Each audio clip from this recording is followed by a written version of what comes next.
Welcome back to M&A TV, and this afternoon we have Jonathan Doorley, who's the Managing Director of Sard Verbinnen in the UK. Thank you for joining us. I guess we have to read the runes, don't we? If you're here and you're a very well-known firm in the field of shareholder activism and investor relations in the United States, there must be something going on. Are we about to see the sort of waves break of a sort of tidal wave of shareholder activism here? We think so. We think it's not really a question of if, but when. We think conditions are very ripe for U.S.-style shareholder activism to come to UK and continental Europe, and it may take different forms, particularly at the onset. But there's a lot of economic and other reasons why it would make a lot of sense. So, should corporates be worried? It depends. They should be prepared.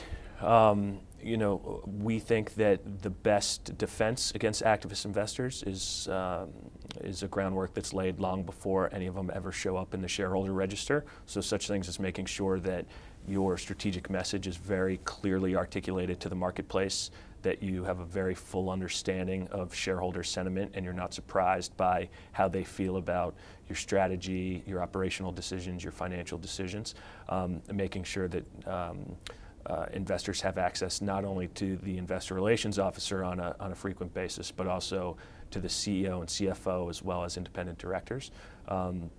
That's the best defense, is making sure that you really have the investment community understanding what your strategy is and where you're going. Because if you wait for that public letter from a U.S. activist across the wire, you're going to be on your back foot and it's going to be difficult to recover from that. But IR staff and the ability of some senior management to communicate with stakeholders can differ, can't it? I mean, I know as a financial journalist, I interview all kinds of people on my way round, and some are very good and are very open and very helpful. Others seem to be taken completely off guard by anything you ask them to clam up. So it sounds to me, would you agree with this, that perhaps people need to wise up a little bit more about how to communicate with their stakeholders in general? Yeah, I think that's right, and I think we're seeing that, just as every board had the hostile takeover defense plan on the shelf back in the 80s and 90s, you're starting to see boards have the activist defense plan on the shelf, and that involves hiring sophisticated advisors who have experience advising on these situations to help you make sure that you're preemptively taking the right steps to insulate yourself. And if you do find yourself in a private or public negotiation with an activist shareholder, making sure you're taking the right steps to put your position forward.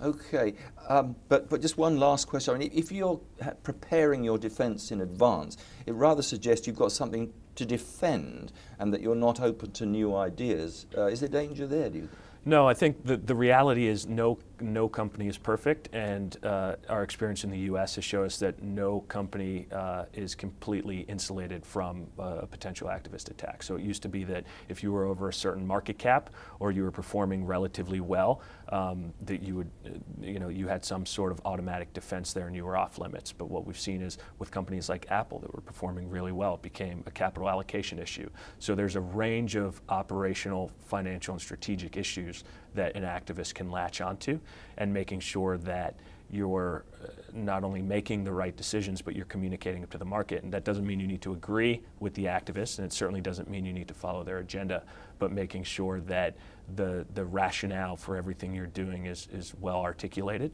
and preparing for something does not indicate automatic vulnerability or entrenchment. It's just smart risk management. Smart risk management. That sounds like good advice. Jonathan Doorley, thank you very much for sparing time with me this afternoon. Thank you. Appreciate it.